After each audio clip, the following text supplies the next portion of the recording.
Oh man, my name is Walter. I'm a grateful recovering addict. I'm sorry, I'm upset right now. I have to live in acceptance right now. But I get when I Hey fucking. Walter, can you adjust the mic so we can hear you back here? Can you hear me now? Yes. Can you hear me now? Yeah. Good. All right. It's not T-Mobile. Oh, okay, my bad. All right, so where do I start? Well, for me, it started as a kid, right? I'm not gonna go too much in depth in all the things, but my mom was a gang member. My dad was a crack cocaine addict, and I know for a fact that as a baby, like my dad used to give me liquor and shit. Um, Growing up, I was in a very dysfunctional household. A lot of domestic violence. Like my dad used to fuck me up, fuck my mom up, and that motherfucker would cluck all our stuff. So growing up, like it was just toxic everywhere, and I never really heard a lot of like, hey, you're gonna do something in your life. Like most of the time, it was you're never gonna be shit. You're never gonna do nothing. What? Okay. So most of the time, it was you're never gonna be shit. You're never gonna do nothing with your life. You're gonna end up in prison. And for me, I thought prison was like somewhere fucking fun to go. So my mentality was like, fuck it. Like nobody thinks I could do shit with my life. So I'm just gonna run with it. And that's how it started. I started probably like smoking cigarettes. I was like 6 years old. I would come outside my house and fucking fight with other kids. And then like little by little, like I just became a more violent person when things didn't go my way or when I didn't like what somebody had to say, and I learned that from watching my mom and my dad, because my dad was a fucking aggressive person. He was a very angry person. And I've always had that issue with my temper. And, when I was a kid, I didn't know why I was so upset because I used to be really, really pissed off for no reason, and I didn't know why. So fast forward a little bit, I started gangbanging when I was 12 years old and I was homeless. I didn't have nowhere to stay. My mom kicked me out and my dad passed away around the same time. And at that point, I had just pretty much said, "Fuck it! Like nobody gives a fuck about me. I don't have anybody, so I have to figure it out." And that just led to a whole other bunch of drama, And I spent a lot of time in jail. Most of my teenage years were spent in jail. I got out. I started going to jail at 12. At 15, I got locked up, did 3 years, got out when I was 18. I was out a year, then I got 10 more years. So during that time I was out, I started experimenting with cocaine, crystal meth. I was smoking. I was doing a lot of codeine. And like I didn't know that I was an addict at the time. To me, it was just like partying and having fun and running amok in the streets. And when I came to Fred Brown, I came here and I didn't know if I wanted to do this. I didn't know if I wanted to change my life because in my mind, I was always going to be the same person. And my mom died while I was in prison. When my mom died, my mom would beg me to like get out and do something different with my life. And I didn't want to fucking do that. Like I told my mom, when I get out, I'm going back to the streets. I'm going back to the neighborhood. I'm going back to the same thing. Like I don't want you to get your hopes up and then I'm going to get out and disappoint you. I know you're dying, but at the end of the day, like this is the fucking life I chose. And that was instilled in me since I was a kid. This is it. You're either going to die, you're going to end up in jail, or you're going to be on the run. And that was literally what my mind said to me every day.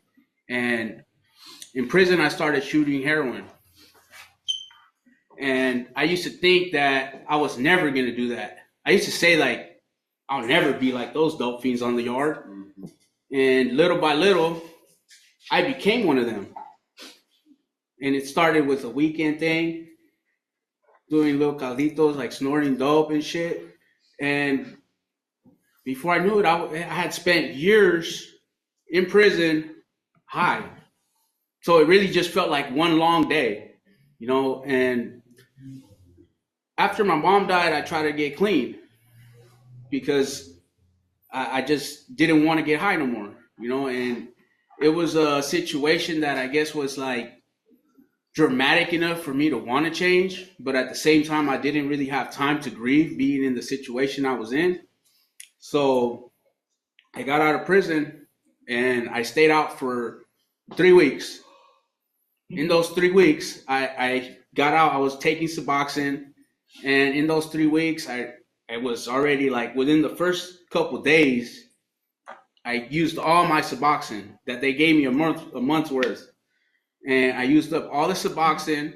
When I ran out of Suboxone, I was like, okay, I don't got no more strips. I gotta find some heroin. And in my mind, every single day when I was taking those strips, I would just tell myself, like, oh, I can't wait to get that fixed. I was just waiting, contemplating it, thinking about it. So sure enough, I got what I wanted. And then I went back to jail. So when I went back to jail, I was in jail for 4 days. And in those 4 days, I was just buying meth and heroin. I was buying as much drugs as I could. And I was literally just getting high the whole time I was there. On the fourth day, right, I was really, I had already been up for 4 days. So on that particular day, I ended up getting in a fight with the deputies. So, yeah, that didn't go too well for me. I mean, I got my money's worth, but they got their money's worth too. And I just remember sitting there while the cop was slamming my head on the concrete, telling me, die, motherfucker. And I'm sitting there like, I'm having a bad day right now, and I just couldn't help but laugh about it. So I'm like, fuck, I'm having a bad day. And I went to the hospital, and the whole thing, right, was all this shit happened. And the whole thing that like I was proud of was that at the hospital, they gave me fentanyl. So I was like, fuck yeah, I got a fucking free shot. And I remember I went back to jail. They took me to the hole. And then I was just like laying down, and I was like, cool, pepper spray all over me, but I wasn't really worried about it because I was high. So, like, man, before I came to Fred Brown, I was in a single man cell in high power in jail, and you don't come out your cells there, So, really, I had nothing but time on my hands, and 14 days, I spent 2 weeks waiting to get released to come here. Those 2 weeks, I spent literally just getting high for 2 weeks straight.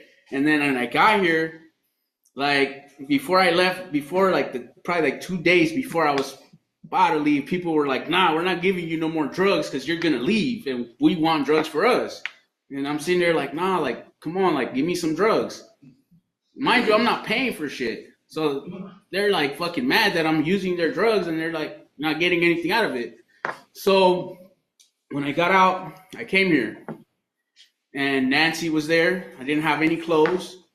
I went to jail with brand new clothes. When I got out, all my clothes and shoes were gone, and I had to get out in a paper jumpsuit, which I was so embarrassed about.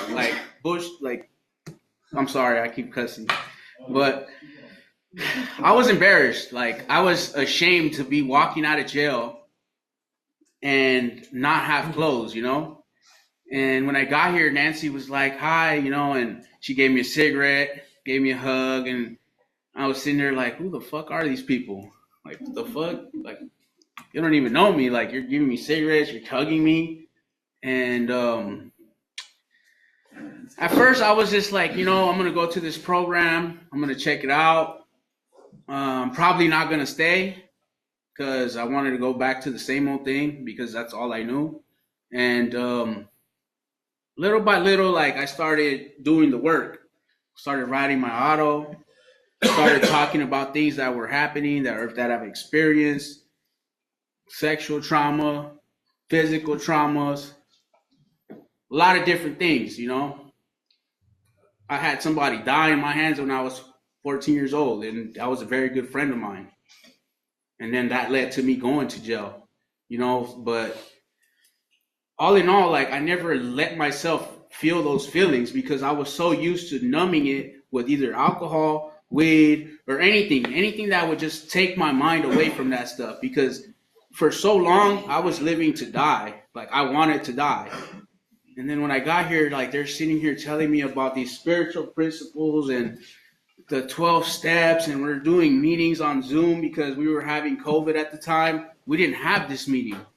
And I would sit there and I would just like, oh, it's Zoom time, guys. And I wouldn't even really want to pay attention. Like, I was just like, fuck that. So I ended up graduating the first time because I'm a repeat offender again. And I graduated, and I remember at my graduation, I was like, fuck yeah, I'm leaving. I'm going to get to leave the property now. I'm going to be able to go score. I'm going to get away with some stuff because I know how to manipulate some shit. And I had been clean at that time for like 6 months, you know? And I remember I went to pick up a friend of mine, and on my way there, I was thinking the whole time, like, I'm probably not supposed to be going over here, but that part of me was just like, I want to go. I want to see what's going on. I want to, like, tap in with my boys and, like, see what females are out there. And I went. I had a Cadillac at the time. So on this day, I went somewhere I wasn't supposed to. It's funny how God works.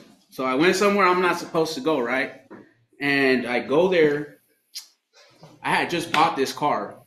And the car was brand new. Like, no dents, nothing. So I went to the gas station to put gas. I had already picked my friend up. And I opened the door. And I'm like too far in front of the pump. So I put the car in reverse with the door open. And I jumped the car and I hit the fucking pole, right? And the door falls off the car. And I'm like, what the, you know, and I'm like crying and I'm mad as, and I'm sitting there like, it's your fault. Like, why did I come see you, you know? And at the same time, it's nobody's fault but mine because I knew I wasn't supposed to go there, right? So, like it's funny because things happen sometimes and you don't understand them, but they're like signs. They used to tell me there's a pause in life. Like, before you go do some stupid shit, before I went and caught my 10 years, I was going to shoot at somebody. And I remember there was a helicopter. I was getting in the stolen car. There's a helicopter right in front of me. And I see cops everywhere, right? And I'm sitting there like, I remember I put the gun in the passengers on the driver's side, and I looked and I was like, maybe I should go inside the house and just go to sleep. But I was like, no, fuck that. I'm already here. Like, I'm already at the door. The fucking gun's in the car. I'm going. So I left and I went to prison. And I always think about that sometimes because I would think like what would have happened had I listened to that intuition, you know? But I didn't, and I paid the price for it. So I break my car door, back to the car door, right? I was at Rite Aid down the street from the gas station. I had to hold the door while I was driving. And I'm driving down Vermont, downtown LA, right? And I'm like holding the door, trying not to lose the door. And I pulled up into this parking lot. And I'm like, fuck, like, how am I going to get back to San Pedro? Like, I can't drive this like this. The door's going to fly off, you know? So I'm sitting there, like, tripping, right? My homegirl goes to Vaughn's and does a beer run while I'm sitting there, like, looking at trying to figure out the car thing. She comes back with her whole shirt, like, with a bunch of, what are those things called? Liquor. No, not liquor. They're drinks. The White Claws. So she comes back with a king of White Claws, right? And she's like, I'm like, what the fuck are you doing? She's like, I needed some beer, fool. And I'm like, bitch, I need to fix the car door. Like, what the fuck? She's like, I'm sorry. And I'm like, why are you stealing when you're with me on top of it? Like, I'm not trying to go back to jail, you know, and I'm telling her all this bullshit. But if I didn't want to go back to jail, then why am I there? Because that's always what happens when I go to that same area. I end up in jail or something happens. And something always goes wrong, you know? So I get some paisas to fix the door for me, right?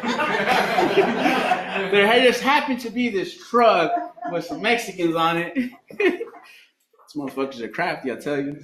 So they get out, the dude's looking at me and he's like, hey man, are you all right? And I'm like, fuck you mean am I all right? Look at my car, you know? And he's like, hey, look, bro, I'm trying to score. And I'm like, oh, you want to score?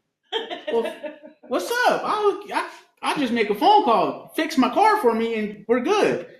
So he fixes the door for me. I call my homie, and he brings him some stuff. And at that point, I'm like, well, the car door's fixed. So what do you want to do now? You know? Like I didn't learn my lesson at that point yet. So I fucking leave, right? And we go to the beach, and she's like recording and doing all this dumb shit. And at the beach, she's like getting drunk already, and she's like, "Hey, what the fuck? Why aren't you drinking with me?" And I'm like, "Bitch, I'm in a program. I can't drink. What the fuck's wrong with you?" And then she's like, "Fuck that! Like you're gonna like drink with me? Like what the fuck, you know?" And I'm sitting there like, I'm not supposed to drink. Like, what are you? Do you not understand?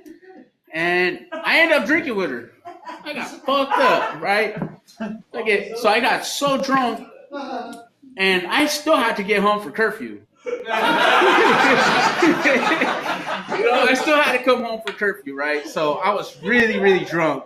And I remember I pulled over, and I'm like, I can't drive. I can't see. Everything is just like blurry. So I get in the passenger seat, and I'm like, get in the driver's seat. You're going to drive. Man, I let her drive the car. She sideswiped the whole street. At that point, I'm like, fuck, I fucked up the left side. Now you fucked up the right side, you know? So at that point, I'm like, stop the car. And I pushed her out the car. And I fucking got in the driver's seat. And I remember I drove to a gas station. I was in Santa Monica. At the gas station, right? And I pulled into the gas station, and then there's a sheriff driving by. And then the sheriff passes, he comes back, and then he pulls into the parking lot. And I'm like, oh, fuck. And I don't have insurance. The registration's not up to date yet. I'm not even supposed to have the car, you know? So I'm like, damn, like, I don't even want to leave the parking lot now, right? So I waited like 20 minutes, 25 minutes. And then he ends up like leaving, but I seen him when I left. He like parked down the street. So when I seen him, right, I like pulled into another parking lot, and I'm like, get out the car, like act like we're gonna go buy some food or something. And it's funny because I'm so drunk I can't even walk like straight, you know. And I end up coming back home, right?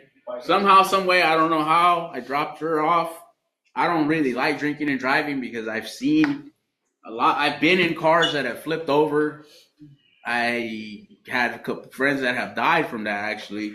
And like it was one of those things that I always used to like not like doing, and I never would really do it. But that day I did it, you know. So I ended up doing again something that I wouldn't normally like to do. So fast forward, you know, I'm smoking weed, I'm drinking, I'm already relapsed, you know. And man, I got hurt at work, right? And I couldn't get out of bed, and I had to go to the hospital one night. And it's funny because Roxy was like, hell no, like this, watch. So they sent me to the hospital. I went to the hospital, a little company, Mary, and they prescribed me Norcos. And I'm a heroin addict, you know? So I'm like calling Chris, like, hey man, like I need those Norcos, like my back is hurting, like I'm in pain, you know, and I'm like, I really was in pain, and Roxy's like, no, we're not giving him that shit. And I remember I was so mad, right? And then Chris tells me like, bro, like, do you understand why you can't take this? And at the time, I'm like, I don't. I'm in pain. Pain pills. Pain pills plus pain equals no more pain. You know? But so she told me no, flat out, right? And I was like, kept asking. They're like, no. No, I'm like, fuck it. So you know what I did? I went to CVS and picked that shit up by myself. And this is the thing, right? I'm like, I'm only gonna take them as prescribed. Every 4 to 6 hours, take one. Fuck no, I took all the motherfuckers in one day. Probably in a matter of 30 minutes. Took the first two, nothing. Took the other ones, nothing. I ended up taking the whole bottle, right? And then at that point, like I was kind of like feeling it, but it wasn't like that same feeling. It was shooting up. So I'm like, you know what? I'm already getting high on this. Like, I might as well go get some beer, and that's gonna fucking set this shit off right. So I go and I fucking end up drinking. And then I don't know if it was that day or another day, but one day I went and I got drunk, right? And then the next morning, John Farage was the manager. He was my roommate. And he's like, hey, I'm drug testing everybody. And I started tripping. I'm like, man, fuck this place. I'm out of here. I'm tired of you motherfuckers trying to drug test me all the time. So there I go on my way. I packed all my shit, threw it in my fucking car with one door fucked up. And I left. I had a job. I was working at UPS, right? So I'm like, I got a job. I got a fucking car. Yep. I don't need these fucking meetings. I don't need these people telling me what the fuck I can and can't do. I don't like, I'm a grown man. I don't need this shit. So I left, right? So when I leave, like I'm sleeping in my car, outside my job, fucking showering right here at the beach, because I'm like being so stubborn that I don't want to ask nobody for shit. Yep. And I'm like, fuck that. Like I could do this shit. Like, and that's the thing is like I've been so used to being in that survival mode that feels normal. You know? Like I got to a point where I would not be comfortable being in society because I'm used to being in jail. Like it's fucked up because I remember I went to jail when I went back to jail after being out for 3 weeks. Everybody in the fucking jail knew me, and I'm like, damn, like I know you, and I'm like, what the fuck, you know? And that's when I realized, like, fuck, man, like that's it. This is home. And that was like what I used to tell myself. Like I would call this my vacation, being in the streets, and going to jail was going back home. And that's what I had instilled in my mind because I knew that, one, if you ask me, what are you going to do when you get out? I'm going to try to stay out as long as I can because I don't know what's going to happen. And I know I'm going to be doing stupid shit. So more likely than not, I'll be back. So when I left, right, finally, like after a while, I got tired of sleeping in the car because it was cold. And and it's funny because in that time frame when I left, right, I got pulled over 3 times leaving work. And it's at the time I had warrants already, and for some reason, you know, they never took me in on them warrants at that time. So I ended up calling my aunt, right? So my aunt was one of my abusers. Like she abused me in a lot of ways, like really, really fucking fucked up things. And I would remember, like, I would be home, and here's the other thing with her. It's like, when I was at home with her, I was always paying, I had to pay all the bills. Like, I had to do everything for her not to be talking shit to me. Now, if I missed one payment, boy, that door would be locked till I come up with that money. So I'll be sleeping in my car. And I started smoking weed again. So I'm happy because I'm like, yeah, I can smoke weed now and I'm good. Like, as long as I smoke weed and drink, I'm not going to touch the other stuff because I can handle this, you know? So fast forward, I'm going to fast forward this because I got 5 minutes. I end up getting with a chick, move in with her. I'm getting high. The relationship was based off of drugs and sex. And I see red flags. I don't give a fuck about the red flags because the sex is really fucking good. And I get hurt at work. I get stuck at her house because I end up moving in with her. And I'm like taking over her apartment and shit. And I'm shooting up in the bathroom. She's seeing me run downstairs to pick up dope because they used to drop it off to me. And she's like, what are you doing? She thought I was doing meth because she didn't care if I did meth. But when it came to heroin, she was like, no, I'm going to leave you if you do that shit. But I'm like, bitch, you like when I fuck you on it though, right? So after that, like, I started shooting up again, right? And I'm in the bathroom on a good one. Well, long story short, I went back to jail again. This time I went to jail for the domestic violence. And I'm sitting there like, how the fuck am I in jail for a DV, right? Like, I didn't even touch the chick, right? And I remember when I came here, I was like, that bitch fucked my life up. And I was at 19th Street and Jim was like, she fucked your life up? Isaiah was there. He's like, motherfucker, you're the dumbass that want to be with her.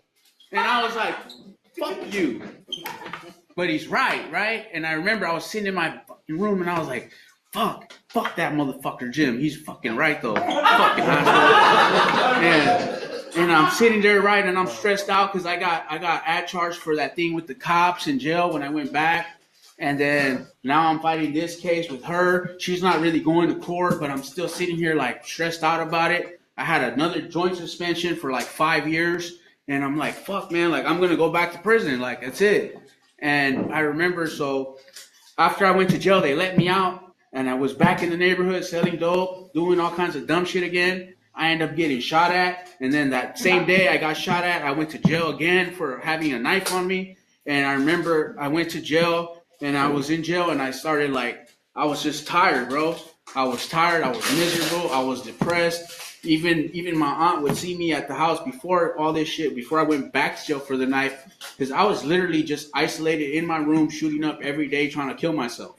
And I remember like, my aunt was like, what's wrong with you? Like, I've never seen you this fucking bad, you know? And I'm like, I don't know. Like, I'm just hurt right now, you know? Like, I never thought that somebody that I cared about would fucking backstab me this way and fuck my life up the way that it's going, because I'm trying to do the right thing, but at the same time, nothing's working out. Obviously, it wasn't working out because I wasn't doing the right thing fully. I was still taking shortcuts. I was still trying to find little fucking cuts around to make it to what I want it to be, you know? And I was in jail that day, and I remember I prayed, and I just said, you know what, God, just send me back to prison. Like, I'm good with it. I got released on Thanksgiving Day. When I got released, I was like, fuck, like, I asked to go to prison. Why are you letting me out? And I remember the sheriff looked at me, and she said, she was one of the most beautiful sheriffs I ever seen, too. I ain't gonna lie. And she's like, why are you looking like so depressed that you're getting out? You're getting out. I'm like, I don't want to get out. I want to fucking go back to prison.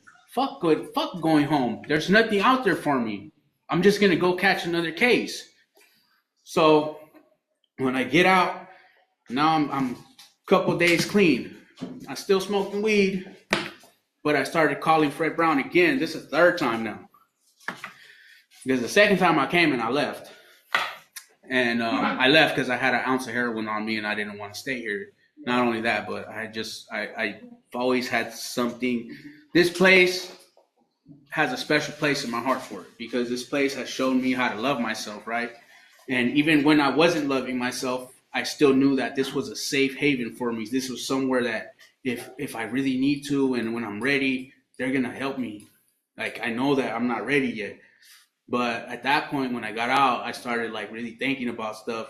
My mind started clearing up, and I started calling, and they're like, you need to fucking call the office. Don't call us, call the office, because we've already done this with you before. Last time you came and you just left during the intake. Like, show us you want this. And I knew that's what it was. They didn't say it in those words, but at the end of the day, they're like, you just got to keep calling until you get a bed. So I kept calling and calling, and I got that bed, right? And that day they gave me that bed, Sunshine said, be here on this day. I got an Uber. I paid $100 for that Uber, and I came back down here to San Pedro from San Fernando. And from then on, right, like I finished, I graduated, now I'm an employee here. I got a brand new car right now. I'm in school with the door and a moonroof, you know. But like the whole point is, you know, I lost $1,000 bracelet on my way over here. I was really fucking pissed off. But now I came here and I showed up for this shit, and I'm not too mad about it because I know at the end of the day, right, as long as I continue doing what the fuck I'm doing, you know, my sponsor told me this yesterday because I was upset about something. And I'm fortunate to get to live 2 lives in one lifetime. That's right. Because I've gotten to live some crazy shit in the streets. But now I get to be a whole different person. I get to be somebody way better. I get to be the person that I want to be. Because it's easy for me to be that violent, aggressive gang member. But it's hard for me to say, hey, you know what? I've had people disrespect me in ways that I never thought I could let a person talk to me and not put hands on them. But I can. And little by little, like I've had to go through my ups and downs. I've been in trouble, but I take that every time they pull me to the side and say, hey, you know what? We're going to give you more. They're telling me they still have faith in me, and they're keeping me here because I got money in my pocket. I could leave anytime I want, but I know that I'm right where I need to be because when I sat in that jail cell and I prayed to God, I know it, and that's the day that I actually finally was willing to surrender to whatever had to happen.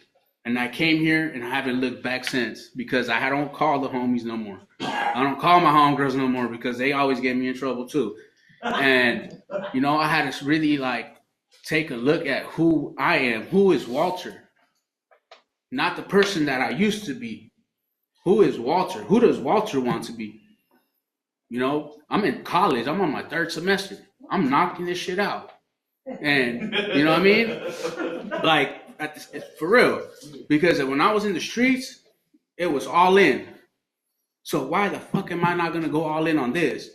You want to do some gangster shit? This is fucking gangster shit because you could fucking be with your family. I went and see my nephews and my nieces for the first time since they were born. You know, my mother may not have gone to see it, but this is God's answer to all her prayers. Because I've had random people come up to me and pray for me in the streets. I should not be here right now. I got stabbed in April last year when I was in outpatient. I just got out of inpatient. I got stabbed in the head. And you know who was there for me? All these staff members. All of these people here that you guys are fortunate to have here in your corner. They were there for me. They came and checked on me. They called the ambulance. I wasn't trying to go to the hospital. They made me go to the hospital, you know? And at the end of the day, like, I genuinely am just blessed to be here. And I'm really happy that you guys are all here. And I hope that you guys really take advantage of this shit because this shit right here just will change your whole life. Like, I used to have money in the streets, right? And I used to think that was the best way. I used to think the working man's a sucker. Straight up. Like, you work for a living? You're a fucking dumbass. But nah, that's not the truth, you know? That easy money, I don't have shit to show for that. But all this money that I'm making here, because I could easily go find another job. I could find another 2 jobs and make way more money probably. But at the end of the day, right? Why am I going to go work somewhere that I'm not happy? Why am I going to go work somewhere where I might not like my coworkers? This is a family here. So this is like, I come to work and I'm like happy. I'm good. Even if I'm having a bad day, like just being around you guys, like I get to choose the family I have around me because my old family was my gang. And that's not my family anymore. Because a lot of those people, you know, I had to do things to my own peoples that I didn't want to do. I had to do a lot of things that I did not want to do. And I regretted it after, but it was what it was because that was the life I had chose. But today, I get to make the decisions for me. And I get to be who I want to be. I get to help people. I get to see you guys when you come in. And I get to see you guys when you leave. And when I see the difference, it's a reminder to me because I remember being in those shoes. I remember not wanting to do this shit. I remember cussing Jesse out. You know, of all people, like cussing Jesse out, trying to fight him and shit. And now I'm getting cussed out. Now I'm getting people talking shit to me. And I remember, and I sit there and I think, you know, it's a coincidence. And I had to stop and think about that the other day, you know. And at the end of the day, that's just God trying to train me to be a better person and to find more growth in who I want to be. Because if I don't get tested, if things don't poke at me, because Jim, that's what I learned about Jim. Jim used to say he'll talk shit to you all day. He'll yell at you, he'll cuss you out, but he's poking you. And you know why? Because he's poking you guys so that if you respond here, at least you're in a safe environment. But if you do that shit out there, you might lose your life. You know? So when you guys sit here and have these hard days or hard mornings or whatever it is, just remember that at the end of the day, we're not going to take it personally. We're still going to be here to love you and support you because that's what we're here for, because we were in your shoes. So, yeah, I guess that's all I got to say, guys.